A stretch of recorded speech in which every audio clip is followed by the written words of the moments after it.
नमस्कार दोस्त, आज हम फिर एक नया वीडियो लेकर आ गए जो कि एसएससी जीडी 2021 के लिए हम वीडियो नंबर 3 को लेकर आए। इस वीडियो में है परमाणु और अणु। अणु और परमाणु क्या होता है, तो चलिए इनको देखते हैं। देखिए, परमाणु और अणु, इस वीडियो में बस दो ही हम बोले हैं पहले कि छोटा छोटा वीडियो लेके आएंगे और एक वीडियो में एक ही पॉइंट को कंसेप्ट क्लियर करके देंगे। तो चलिए इसमें देखते हैं परमाणु और अणु क्या होता है। एक सिंपल सी लैंग्वेज में है कि परमाणु इतना छोटा सूक्ष्म कण है कि यह स्वतंत्र नहीं रह सकता है, स्वतंत्र नहीं रहता है।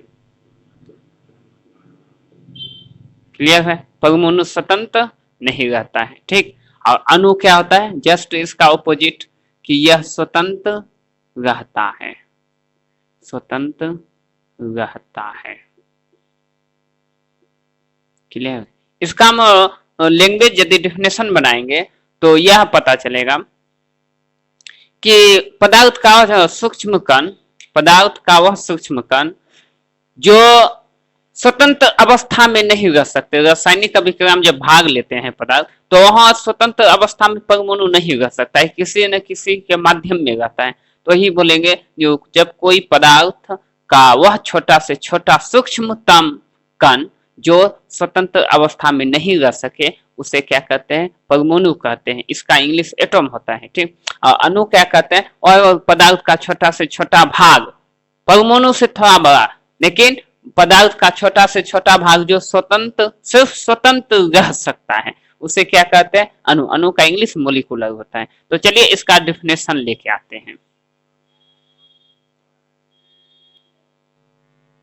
चलिए ये हम लेके आ गए हैं पदार्थ की डिफिनेशन। सॉरी, परमाणु का डिफिनेशन कैसे करेंगे। परमाणु का डिफिनेशन एक निश्चित तौर पे होता है कि जब कोई पदार्थ अति सूक्ष्म कण के साथ साथ और स्वतंत्र अवस्था में नहीं हो सके, स्वतंत्र अवस्था में नहीं रह सके, उसे क्या कहते हैं, उसे परमाणु कहते हैं। उसे क्या कहते हैं, परमाणु कहते हैं।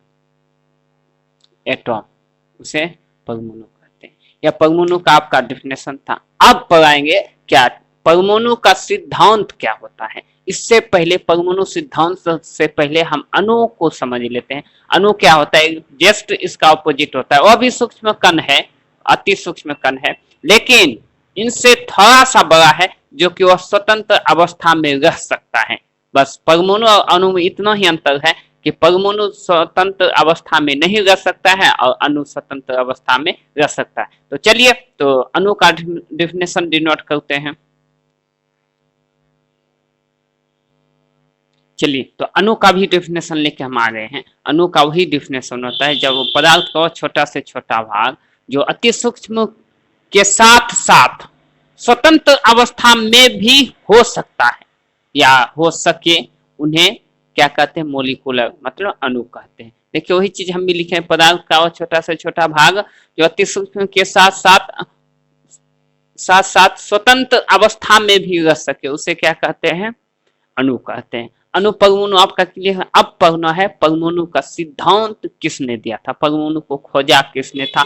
और चलिए तो फिर परमाणु के बारे में देखते हैं। चलिए तो हम लेके आ गए हैं परमाणु सिद्धांत क्या होता है।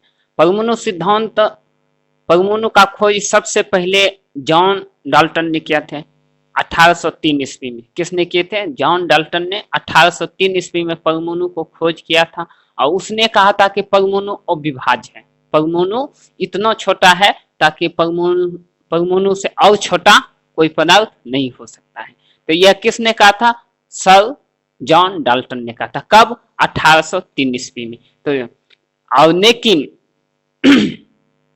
लेकिन कुछ दिनों के बाद 1932 ईस्वी में, कब, 1932 ईस्वी में, 1932 ईस्वी में